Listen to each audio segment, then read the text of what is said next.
각이 살아있는 정치평론 시사정각 시작합니다. 오늘도 각이 서는 두 분을 모셨습니다. 김지호 더불어민주당 경기도당 대변인, 윤희석 전 국민의힘 대변인 나오셨습니다. 어서 오십시오. 반갑습니다. 네. 자, 오늘은 새 정부 인사들의 인사청문회 준비 소식부터 좀 짚어보도록 하겠는데요. 조만간 김민석 총리 후보자에 대한 인사청문회가 열릴 전망인데 이 야당에서 제기하고 있는 의혹이 크게 두 가지입니다. 불법 정치자금 의혹 그리고 이른바 아빠 찬스 의혹인데 먼저 이 불법 정치자금 의혹 같은 경우는 만약에 문제가 있다면 어떤 점이 좀 문제가 될 거라고 예상하십니까? 일단 야당에서 지적하는 부분은 왜 수년간 수입한 금액보다 재산이 늘었나 뭐 이런 의혹인 것 같아요. 예. 그 부분 관련해서는 제가 이렇게 보니까 김민석 후보자님의 재산 상황이 현재 2억이 안 되는 상황이더라고요. 그리고 많은 금액은 또 수입의 대부분을 국가에 추징금을 제출하느라고 굉장히 고액을 납부를 하셨고, 물론 이제 야당에서 어떤 국무총리 후보자에 대한 의혹 제기와 또 그에 따른 후보자의 성실한 답변이 있을 거라고 생각하지만 그 규모 자체가, 재산 규모 자체가 일반적으로 그 나이 때 생각하는 재산보다는 굉장히 적기 때문에 어떤 뭐 불법적인 상황으로 재산을 늘렸다 이렇게 보기는 조금 어렵지 않나 이렇게 보고요. 아마도 김민석 총리 후보자 자체가 인사청문 기간 중에 성실하게 소명하겠다, 본인 떳떳하다 이렇게 주장하기 때문에 소명이 될 것으로 그렇게 기대하고 있습니다. 네, 물론 뭐 인사청문회를 저희가 지켜보면 조금 더 구체적인 답변이 나올 것으로 기대는 합니다만 지금까지의 그 해명 과정에 대해서도 조금 명쾌하지 않다 이런 비판도 좀 있는 것 같아요. 사실 여러 의혹 중에서 가장 확실하게 해결할 수 있는 문제가 돈 문제입니다. 숫자로 보여주면 되거든요. 거래 내역이라는 건 은행에 다 있기 때문에, 또 우리나라처럼 금융 시스템이 잘 돼 있는 나라에서는 현금을 제외한 모든 금전의 흐름에 대해서는 다 증명이 가능하죠. 말씀하셨던 것처럼 김민석 후보자의 재산이 뭐 적다고 하더라도 지금 우리가 재산이 많냐 적으냐 가지고 얘기하는 게 아니라 번 거보다 어떻게 쓴 게 더 많고 거기에 더해서 재산이 늘었냐, 이 부분을 지금 얘기하는 겁니다. 여기에 대해서 명확한 해명을 하지 않고 하나 딱 볼 수 있는 게 지나온 삶에 감사한다, 현금이 평균 이상이었나 보다, 이렇게 되는 거예요. 다 현금이었다는 겁니다.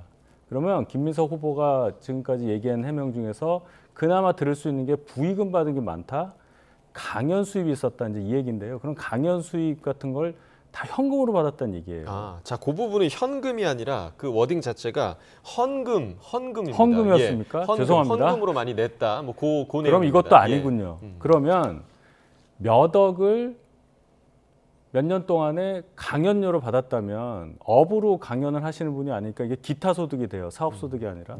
이것도 종합소득세 과세 대상이 됩니다. 그럼 세금도 안 냈다는 얘기예요. 세금 낸 거 보여주시면 저희가 인정하겠습니다. 이렇게 타고 들어가는 겁니다. 그러니까 이 돈 문제에 대해서는 정말 명확하게 말씀을 하셔야 된다. 명확하고 아니고도 없습니다. 그냥 몇 개만 얘기하면 돼요. 내가 받은 게 이렇고 낸 게 이렇고 세금은 이랬고 이런 식으로만 하셔도 된다. 누구한테 뭘 빌렸냐에 앞서서 현금, 금전의 흐름이 금액들이 어떻게 들어오고 나왔고 이것만 해도 모든 의혹은 해소될 거라고 저는 봅니다. 네, 오히려 돈 문제는 명확할 수 있다 이 얘기를 해주셨는데 청문회에서 좀 속 시원하게 좀 소명될 거라고 예상하십니까? 네, 저는 뭐 관련된 사항이 어떤 뭐 뇌물을 받는다든지 뭐 불법적인 어떤 요소가 있는 게 아니고 재산 변동에 관련해서 야당 측에서는 조금 의혹을 부풀리는 그런 차원의 공세라고 생각하고요. 불법적인 사항이 없기 때문에 김민석 후보자 자체가 성실하게 소명되면 다 이해가 될 것으로 그렇게 기대하고 있습니다. 자, 그렇다면 그 두 번째 의혹이죠. 그러니까 이른바 아빠 찬스 의혹인데 김 후보자 아들이 고등학교 시절 그리고 대학교 시절에 이제 이른바 아빠 찬스를 활용해서 뭔가 활동을 했다라는 의혹인데 이 부분에 대해서는 좀 어떻게 보세요? 이 부분 관련해서는 야당의 의혹 제기나 또 국민들의 어떤 시선에 대해서 저희가 김민석 후보자가 좀 더 면밀하게 파악하고 조금 해명을 해야 되지 않을까 싶습니다. 왜냐하면은 뭐 김민석 후보자 자체가 자제분이 어떠한 이러한 그런 입법 활동 관련해서 스펙을 사용하지 않았다. 뭐 이렇게 입학 과정에서 어떤 특혜용으로 사용하지 않았다. 이제 이렇게 주장하고 계시지만은 예. 또 많은 분들이 또 국회의원을 아버지를 둔 그런 자녀가 아무래도 한정적이지 않겠습니까? 거기서 오는 박탈감도 있다고 봅니다. 그래서 이 부분 관련해서는 물론 그렇습니다. 입법 활동하는 과정에 대표 발의를 한 게 아니라 공동 발의는 사실은 그 주도적으로 한 게 아니라 예. 다른 동료 의원이 한 것에 대해서 그냥 공동 발의를 했기 때문에 입법 성과로도 반영되지 않는 부분도 있습니다. 여러 가지 면을 봤을 때 어떠한 그런 스펙을 자녀의 어떤 입학 과정이나 학업 과정에 사용하지 않았지만 그래도 국민들이 느끼는 박탈감을 고려해서 청문회 기간 중에 이 부분에 대해서는 입장 발표를 확실히 해야 되지 않을까 그렇게 생각합니다. 예, 그러니까 자녀와 관련한 의혹은 뭐 이전에도 과거에도 문제가 좀 크게 된 적이 굉장히 좀 많기 때문에 아무래도 국민들이 이 사안은 조금 민감하게 반응할 수 있다 이런 말씀이시거든요. 그렇죠. 조국 전 대표 생각이 안 날 수가 없는데요. 지금 이것에 관해서 뭐 그 스펙을 대학 입시에 쓰지 않았다. 이게 중요한 게 아니죠. 고등학생인데 아버지가 국회의원인 학생이 몇 명이나 되겠습니까? 이제 그런 걸 생각하는 거예요. 고등학생이 뭐 몇십만 명이 될 텐데 그럼 그 사람들의 입장에서는 아버지가 국회의원이 아니어서 내가 쓸 수 있는 어떤 활용 가능한 기회가 적다, 없다. 그런데 저 사람은 아버지가 국회의원이라는 이름으로 뭔가 굉장히 좋은 기회를 갖고 있다. 예. 이 자체로 국민들이 예민하게 반응하는 거 아니겠어요? 그러니까 국회의원이 자녀가 고등학생일 수가 있죠. 그럴 때는 아예 이런 시도 자체를 안 하는 게 맞는 겁니다. 그게 공적 의식에 맞는 건데 예. 이미 시도해 놓고 뒤에 가서 안 썼습니다. 스펙을 활용하지 않았고 입법 발의할 때 대표 발의를 안 했습니다. 이 정도 가지고 해명이 되겠습니까? 예. 자, 이 김민석 후보자 논란과 관련해서는 여야의 시각이 지금 엇갈리고 있는 상황인데요. 그 내용 듣고 이야기 이어나가겠습니다. 김민석 국무총리 후보자에 대한 국힘의 비방이 도를 넘고 있습니다. 인사청문회 시작 전부터 무작정 범죄자로 낙인 찍고 묻지마 정치 공세도 모자라서 아예 거치 표명까지 요구하고 나섰습니다. 이쯤 되면 인사검증이 아니라 이재명 정부를 시작부터 발목 잡겠다는 의도의 정치 공작으로 볼 수밖에 없습니다. 이건 스케일이 워낙 커요. 그러니까 동양대 총장 표창장하고 차원이 다른 거죠. 입법을 직접 발의한 사건입니다. 만약에 이게 사실이라면 대한민국 국회가 특정 정치인의 아들의 미국 대학 진학에 필요한 스펙을 위해서 입법 활동에 동원된 겁니다. 아빠의 스펙을 이용해서 또는 인프라를 이용해서 상당히 많은 일을 했을 거라는 합리적 의심이 드는 거죠. 저는 이게 조국 사태 시즌 2보다 훨씬 더 규모가 센 거다 이렇게 생각합니다. 뭐 그런 자, 일단 상반된 반응을 들으셨는데 전현희 의원은 발목 잡기다, 정치 공작 아니냐 이렇게 강하게 비판했거든요. 이 부분에 대해서는 좀 어떻게 생각하세요? 그 단어 선택이 너무 세요. 이거 뭘 저희가 공작을 했다는 겁니까? 나와 있는 사실에 대해서 저희가 비판을 한 건데 저희가 예를 들어서 없던 사실을 가공을 해서 이런 의혹이 있다 이렇게 얘기한 게 아니지 않습니까? 그러니까 이렇게 여야가 입장이 바뀌었다고 해서 이런 식으로 완전히 다르게 사실을 설명하려고 하는 시도는 여당의 중책을 맡은 분으로서의 발언으로서는 의심이 많이 갈 만한 부분이고요. 그냥 입장 바꿔서 생각하면 됩니다. 만약에 민주당이 야당이었을 때 김민석 후보 관련한 이런 아빠 찬스 의혹이 저희 당 쪽의 어떤 뭐 총리 후보자로부터 나왔을 때 그럼 뭐라고 말을 했겠느냐. 예. 똑같은 얘기 아니겠습니까? 예. 자, 그리고 이후에 들으신 김근식 당협위원장, 조국 사태보다 훨씬 더 규모가 센 거다. 동의하십니까? 전 동의하지 않고요. 김근식 위원장이 좀 과하게 발언하신 게 아닌가. 또 내용에 대한 팩트를 정확히 아시고 발언을 하셔야 되는데 팩트를 좀 오해하신 게 아닌가 이런 생각이 듭니다. 어떤 정말 그렇게 큰 스캔들이라면 그런 스펙을 이용해서 대학 입학에 이용했다는 확실한 증거가 있거나 불법적인 요소가 좀 드러났을 때 그렇게 과하게 표현을 하셔야 되는데 아직 뭐 드러난 것도 없고 그다음에 본인이 직접 입법 발의한 것도 아니고 공동 발의한 것에 또 이것에 대해서 스펙을 활용하지도 않았다고 주장하고 있는데 실체적 진실을 모르는 그런 지금 입장에서 이렇게 과하게 얘기하는 것은 좀 침소붕대가 아닌가 저는 그렇게 평가하고 있습니다. 네, 두 분 모두 이제 들으신 녹취와 관련해서는 과하다 이렇게 좀 의견을 내주셨고 반면에 오늘 아침에 그 민주당 박균택 의원 같은 경우는 한 라디오에 출연을 해서 이 아빠 찬스에 대해서 문제가 없다 이런 입장을 전하기도 했고 그 정도는 아빠가 해줄 수 있는 거 아니냐, 뭐 봉사활동을 한다면 축사 정도는 해줄 수 있는 거 아니냐, 좋은 법안을 발의할 수 있는 거 아니냐 이런 개인적인 의견을 밝혔거든요. 이 의견에 대해서는 좀 어떻게 보세요? 글쎄요, 박균택 의원이 이제 검찰에서 고위직 지내시고 정치권 오셔서 이재명 대통령 대표 시절에 법률 주치 이런 이제 직이 아닌 직을 거치면서 결국 국회로 오셨는데요. 예. 말씀의 이 변화가 너무 폭이 커요. 본인이 지금까지 살아온 그 경로를 봤을 때 이 기준에서 본인이 갖고 있는 기준에서 이걸 이름 가리고 의혹을 봤을 때 저렇게 얘기할 수 있겠습니까? 바꿔 생각했을 때. 아무리 여당 의원이 됐다고 해도 아빠로서 이 정도 할 수 있다는 말을 할 수 있냔 말이에요. 제가 방금 설명을 드렸지만 학생 중에 고등학생 중에 아버지가 국회의원인 학생이 몇 명이나 되겠으며 아버지가 국회의원인 학생이 그러한 아버지의 어떤 직위로 인해서 기회를 활용을 했다 하는 것을 들은 그 고등학생이나 그 학생의 부모들은 무슨 마음이겠느냐 이걸 생각을 해야죠.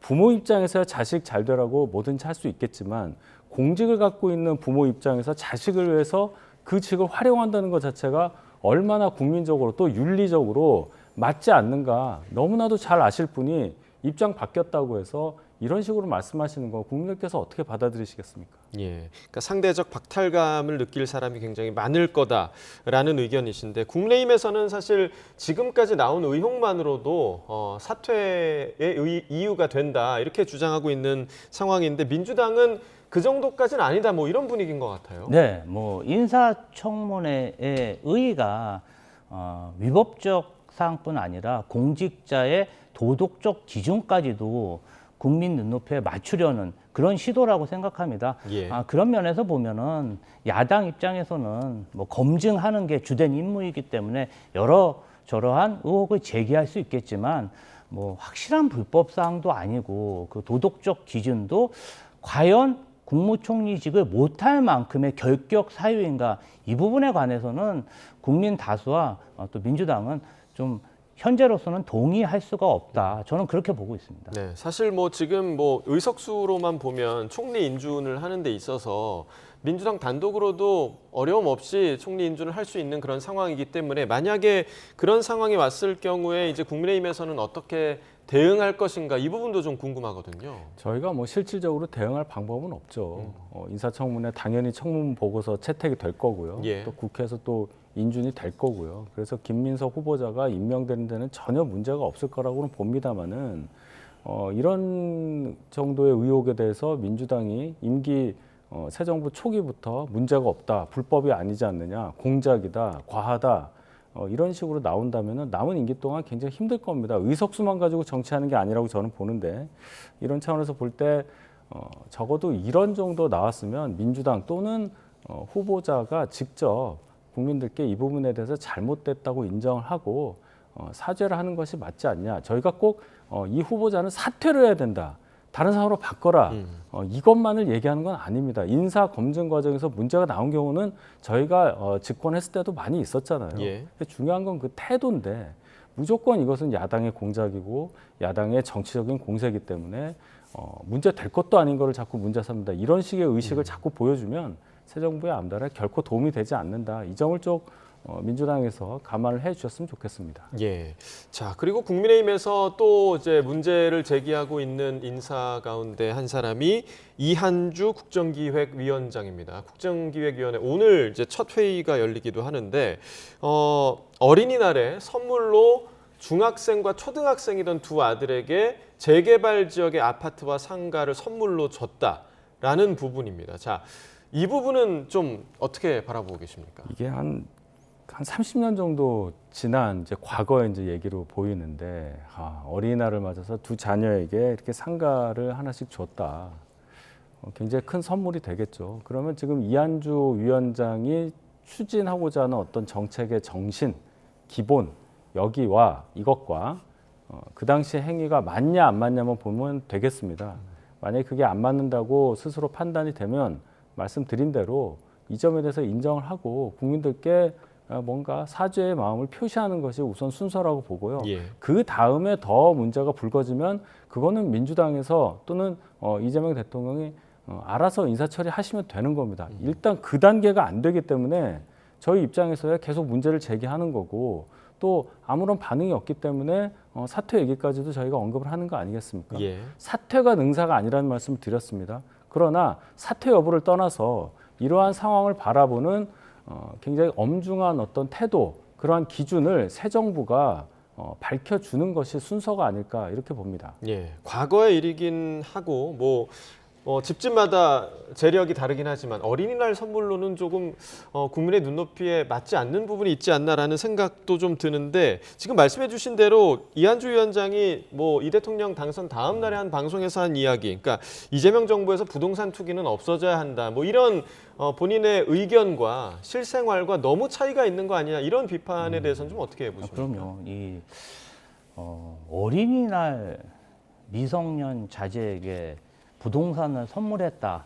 사실은 이 뉴스만 보면은 저도 깜짝 놀랄 정도의 그런 소식인데요. 아마도 어린이날은 공휴일이기 때문에 부동산 등기가 안 될 것이고 어떤 부동산 등기가 넘어간 날을 기준으로 봤을 때 5월 초순이다 보니까 언론이나 야권에서 어린이날 선물로 준 게 아니냐 이렇게 의혹 제기를 한 것 같습니다. 예. 서민들 입장에서 봤을 때는 사실 참 저 역시도 안타까운 마음이 듭니다. 다만 이한주 위원장은 이재명 대통령이 성남시장 시절 그리고 경기도지사 시절에 공교롭게도 인수위원장을 2번 역임하신 분입니다. 예. 이재명 대통령의 국정 철학을 누구보다 잘 이해하고 있고 또 인수위원회 경험도 아주 많기 때문에 풍부하고 이재명 대통령이 뭔가 어떤 역할과 기능 이런 것을 보고 국정기획위원장으로 임명하신 것 같습니다. 국정기획위원장이 사실은 어떤 공직이라기보다는 하나의 그냥 임시직에 불과하기 때문에 이 부분 관련해서는 야권이나 국민들께서 좀 공직이 아니라는 점, 또 여러 가지 점을 좀 고려해 주셨으면 합니다. 네, 사실 그 국정기획위원회가 이재명 정부의 이제 5년의 청사진을 그리는 그런 역할을 하는 조직이기 때문에 그래서 이 조직의 좀 동력이 떨어지지 않을까 하는 그런 우려도 나오는데 이 부분에 대해서는 어떻게 보세요? 아무래도 야권에서는 그런 주장을 할 수 있지만 야권에서 그러한 어떤 부동산 관련 이슈를 선제적으로 지적했기 때문에 이한주 위원장이 국정기획위원장으로 있으면서 더 높은 개혁적인 부동산 정책에 대해서 밑그림을 주문하지 않을까 그런 생각을 해봅니다. 네.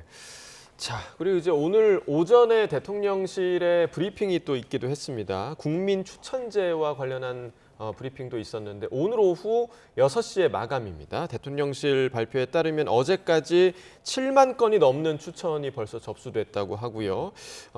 추천 횟수는 인기 투표가 아니기 때문에 참고 사항이다. 이런 의견을 밝혔습니다. 자, 이 국민 추천제에 의해서 이제 어느 선까지 국민의 의견을 반영할 것인가? 이게 최선이 될 수 있겠느냐라는 좀 우려도 좀 있는 것 같아요. 네, 우선 그 취지에 대해서는 저도 동의를 합니다. 예. 그리고 꼭 이재명 정부에서만 처음에 한 게 아니니까 이걸 잘 활용하면 인사함에 있어서 굉장히 좋은 참고 자료가 될 수 있겠죠. 그런데 이제 중요한 거는 여기에 제한이 없잖아요. 국민이라는 이름 하에 누구든지 추천을 할 수 있게 되니까 이제 부작용처럼 나오는 게 특정한 인물을 특정한 세력이 밀려고 하는 움직임 또는 그 특정한 사람이 본인이 추천되게 하기 위해서 누군가를 이용해서 막 올리고 이런 부작용들은 조금씩 나타나는 걸로 보여요. 또 인사를 관장하는 대통령실에 계신 분이라든지 정부의 담당자가 국민이 추천하기 전에 그 사람을 모르고 있다. 그러지는 않을 겁니다. 그 정도로 능력이 없거나 정보가 없지는 않을 텐데 아마도 제가 볼 때는 어떠한 사람들에 대해서 국민들이 어떻게 생각하시는가 이것을 보기 위해서 아마 이 제도를 활용하는 느낌인데요. 치우치지 않고 정말 국민의 목소리에 귀를 기울인 그러한 결정이 나올 수 있도록 이 투명한 과정을 통해서 이 제도가 활용되는 그런 과정을 보고 싶습니다. 예. 자, 지금 답변하시는 중에 속보가 하나 들어와서 좀 전해드리도록 하겠습니다. 앞서 오전에 서울중앙지법 형사 25부가 김용현 전 국방부 장관에 대한 조건부 보석을 결정한 바 있는데 김 전 장관 측이 법원의 보석 결정을 거부했다라는 소식이 들어왔습니다. 사실 이 보석 신청 같은 경우는 검찰이 신청을 했던 겁니다. 그러니까 검찰이 사건 관계인과의 접촉 금지, 뭐 여러 가지 조건을 걸고 보석 신청을 했고, 또 이에 대해서 김 전 장관 측은 반대 의견서를 제출했던 것으로 알려졌지만 법원에서 이를 수용하면서 오늘 오전에 이 보석이 결정이 됐었는데, 김 전 장관 측에서 이 보석 결정을 거부하고 집행정지를 신청했다는 소식이 들어왔고요. 김 전 장관 측 변호인에 따르면 이 보석은 구속 상태를 불법으로 연장하는 수단에 불과하다, 이렇게 주장한 것으로 전해졌고, 이러한 위법 결정에 불복하고 항고와 집행정지를 신청한다라는 입장을 밝혔습니다. 관련된 소식 추가로 들어오는 대로 계속해서 전해드리도록 하겠고요. 자, 저희가 이제 국민 추천제 이야기를 좀 하고 있었는데, 뭐 사실 과거 지지난 정부죠. 문재인 정부 때는 7대 인사 배제 원칙이 있었지 않습니까? 근데 이번 정부에는 그런 원칙은 없습니다. 그래서 어디에 원칙을 두고 인사를 할 것이냐, 이 부분에 대한 의문도 조금 있어요. 이재명 정부의 인사 원칙이라고 하면은 실용이죠. 물론 이제 어떤 도덕적인 기준이라든지 문재인 정부의 7대 인사 원칙 기준도 참고할 만하지만, 지금 저희가 살고 있는 현 시국 자체가 세계 도처에서 전쟁이 일어나고 있고, 대한민국의 현실 역시 강대국에 둘러싸이는 분단 국가 아니겠습니까? 이런 상황에서 최적의 인재를 적재적소에 투입하는 만큼 중요한 게 없습니다. 물론 그러한 인사 기준도 참고해야겠지만, 지금은 대한민국이 시스템을 다시 복원시키는 아주 중요한 시기라고 봅니다. 그래서 실용적 인사를 더 중요시한다, 이렇게 보면 될 것 같습니다. 예, 알겠습니다. 자, 국민 추천제를 참고한 인사 결과가 어떻게 나올지 조금 기다려봐야겠고요. 그리고 오늘 나온 여론조사 결과도 좀 살펴보도록 하겠습니다. 오늘 리얼미터 조사 결과가 나왔는데, 이재명 정부에 대한 지지율이 잘함, 그러니까 58.6%가 잘하고 있다, 이렇게 답했다고 하고요. 잘 못하고 있다가 34.2%가 나왔습니다. 지난주에 갤럽 결과도 긍정평가가 70%가 나왔었는데, 일단은 새 정부에 거는 기대감이 조금 큰 것 같습니다. 어떻게 보십니까?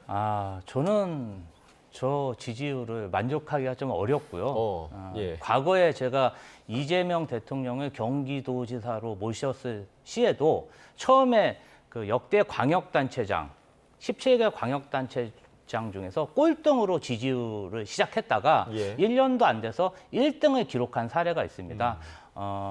지금 당장도 좀 높은 수치인지 보이겠지만, 이재명 대통령, 이재명 정부의 진정성과 유능함을 정말 잘 보여준다면 그 지지율이 더 높이 올라가지 않을까, 저는 그렇게 기대하고 있습니다. 만족스럽지 않다고 해주셨는데요. 어떻게 보셨습니까? 이 수치요? 민주당 입장에서 그렇게 볼 수도 있는데, 일단 대선 때 득표율보다 10%포인트 가까이 높은 지지율이니까 출발은 성공적이라고 봐야 되겠죠.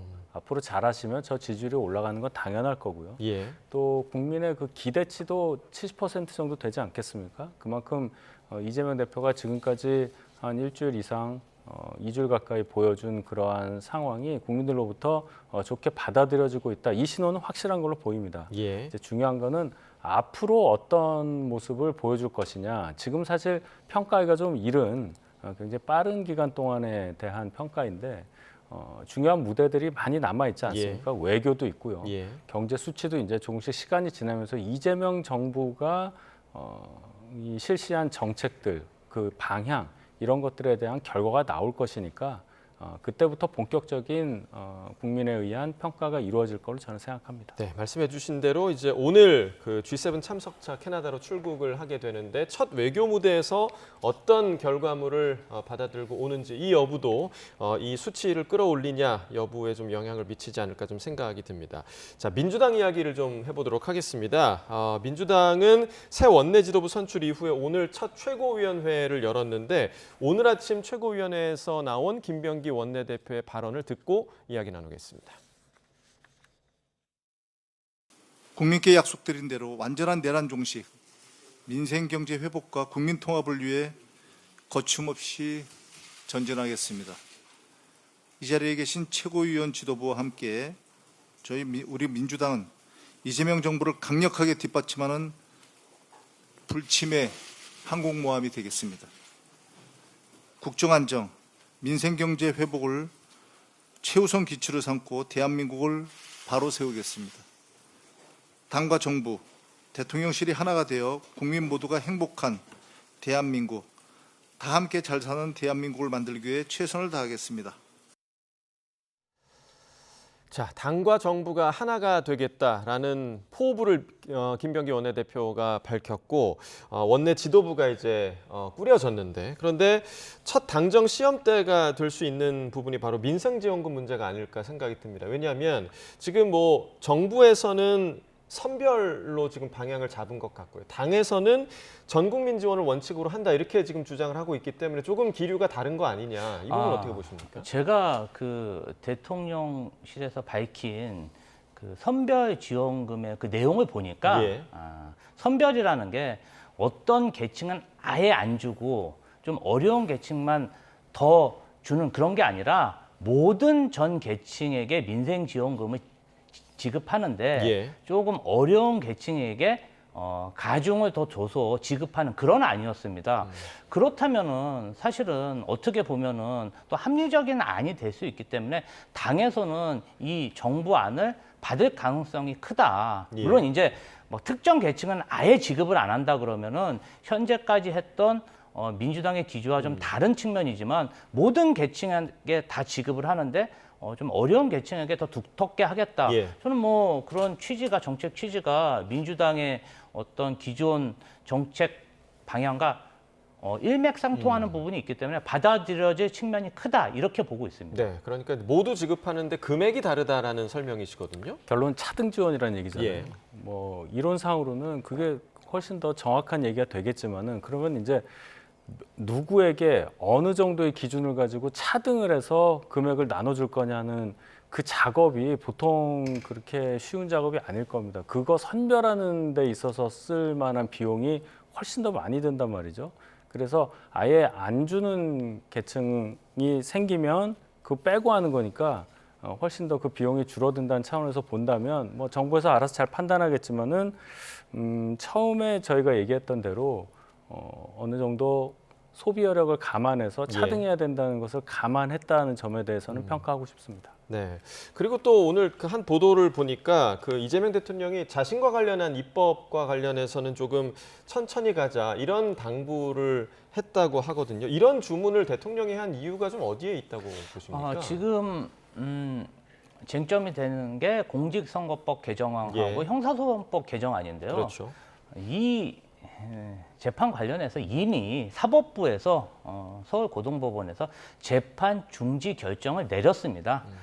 지금 또 야권에서도 이 법안 관련해서 위인설법이다 굉장히 민감한 반응을 내고 있는데 굳이 이 사항을 정권 초기부터 이야기하는 것 자체가 정권이나 여권의 부담이 될 수 있기 때문에 야권의 문제 제기에 대해서 적극적으로 대응했다. 저는 그렇게 보고 있습니다. 이 사안은 국민의힘에서는 어떻게 바라볼까요? 네, 이재명 대통령이 그래도 본인 관련한 이 법안에 대해서 밀어붙이기를 하는 것은 역시 안 된다고 판단하신 것은 정말 환영할 일이고요. 예. 이 입장이 5년 내내 지속되어야 합니다. 국민들이 어떻게 생각하시는지를 정확히 알고 계시기 때문에 적어도 이 재판 관련해서는 법원의 결정에 따라야 한다. 법원이 이제 재판을 속행하는 것을 중지시켰죠. 나중에 또 속행할 수도 있는 거고 또 계속 기일을 연기할 수도 있는 겁니다.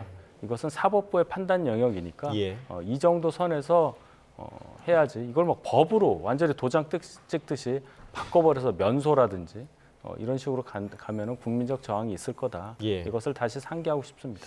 자, 그리고 지금 이제 집권 초기에 사면 이슈가 또 떠오르고 있는데 불법 대북 송금 사건으로 유죄가 확정된 이화영 전 경기도 평화부지사 본인 스스로가 SNS에 사면을 촉구하는 그런 링크를 올리기도 했고 조국 전 장관과 관련한 이슈도 좀 나오고 있고요. 그리고 이화영 전 부지사와 관련해서 민주당 박균택 의원이 오늘 아침에 좀 이런 말을 했는데요. 그 내용 좀 들어보시고 이야기를 좀 나눠보도록 하겠습니다. 박균택 의원의 녹취 들어보겠습니다. 대북 송금 사건은 저는 조작됐다고 믿는 사람입니다. 북한에 돈을 보낸 적도 일부는 보낸 적이 있을 것 같은데 일부는 보내지도 않은 것을 도박 자금으로 해외에서 사용한 것을 대북 송금 사건으로 다 둔갑을 시키고 그다음에 그 배경에 이재명 경기지사가 관여한 걸로 저는 사건을 조작했다고 믿는 사람이기 때문에 대법원 판결이 났는데요, 유죄로? 예. 그럼에도? 예, 그렇습니다. 그래서 저는 그 부분에 대해서는 예. 아마 억울할 가능성이 있다는 걸 한번 따져볼 기회가 필요하다는 생각을 해보는 거고 특별 사면은 그래서? 그것은 신중히 한번 따져야 할 일이라고 생각합니다.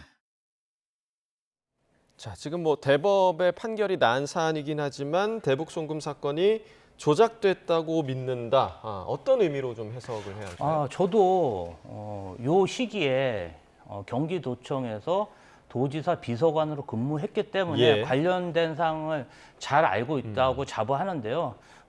대북 송금 사건은 저 역시도 검찰에 조작 사건 의혹이 분명히 있다고 생각합니다. 다만 사법부, 대법원에서 유죄 판결이 나온 만큼 현 상황에서는 내용에 대한 실체적 진실을 위한 좀 조사가 필요하지 않나 이런 생각이 들고요. 이화영 부지사 가족들 입장에서는 관련 사건에 대해서 뭔가 조작 의혹이 있기 때문에 지금 사면 이야기를 얘기하시는 것 같습니다. 예. 가족들 입장은 이해하지만 어느 정도 실체적 진실이 나와야 또 어떤 사면이라든지 기타 여러 가지 사법 대응이 가능하지 않겠습니까? 새 정부가 들어선 지 이제 2주도 안 지났기 때문에 조금 사항에 대해서 실체적 진실이 밝혀져야 될 것 같습니다. 예.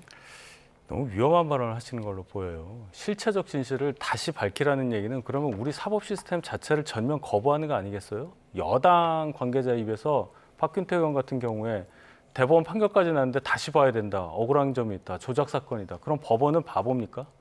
재판을 3번 하면서 유죄가 나왔고 7년이 넘는 징역이 떨어졌어요. 그건 대단히 중죄라는 거고 사실관계를 어떻게 다투겠다는 겁니까? 재판 과정에서 무수한 증거와 증인을 다 불러서 다 난 겁니다. 우리가 할 수 있는 일을 다 한 거예요. 그걸 가지고 대법원 판결까지 그럼 불복하겠다는 얘기인데 정말 사심죄를 만들려고 하는 건지 재심이라도 하려고 하는 건지 일반 형사 피고인들은 또는 이 형벌을 받고 있는 그런 분들은 다 본인이 억울하다고 해요. 그럼 그런 분들에 대해서 다 이런 식으로 나올 겁니까? 왜 민주당은 자꾸 팔을 안으로 굽는 행위를 정권 초기부터 이렇게 하는지 모르겠어요. 지금 저런 박균택 의원의 발언 같은 것들은 이재명 정부의 성공을 위해서 전혀 도움이 되지 않는 겁니다. 이걸 듣는 국민들이 뭐라고 생각을 하시겠어요? 답답합니다. 예. 자, 일단 저희가 이제 시간이 많이 남지 않았기 때문에 국민의힘 이야기로 좀 이어가도록 하겠습니다. 오늘 오후에 이제 오후 2시죠. 국민의힘도 새로운 원내대표를 선출을 하는데 자, 3명의 의원들이 출사표를 던졌습니다. 누가 가장 유력할까요? 가장 어려운 선거가 어려운 질문이죠. 예, 가장 어려운 선거가 이제 예. 각 당의 원내대표 선거인데요. 처음에 이제 2분이 나오는 걸로 알고 있다가 이현승 의원이 뒤늦게 참여를 하셔서 예. 더 지금 예측이 어려운 상황입니다. 저는 개인적으로 지난 12월 12일에 있었던 권성동 의원과 김태호 의원 간의 원내대표 선거, 그때 72대 34가 나왔거든요. 예. 권성동 의원이 72표를 얻었는데 그 72표를 던졌던 분들, 친윤이라고 할 수 있는 분들이 과연 송원석 의원에 대해서 어느 정도 지지를 보낼 것이냐, 거기서 뭐 빠진다면 그 빠진 표가 어디로 갈 거냐, 얼마나 갈 거냐, 이렇게 보는 것이 맞을 듯 하고요.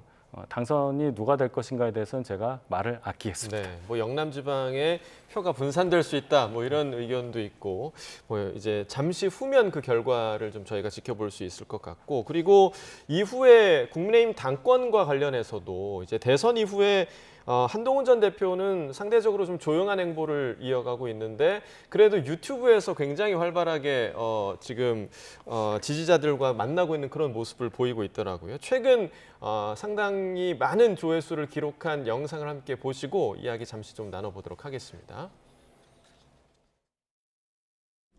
저는 그 털이 많으면 주로 이걸 쓰는데요. 이렇게 하면 좀 나요. 이렇게 얼굴도 이렇게 하거든요. 그럼 확실히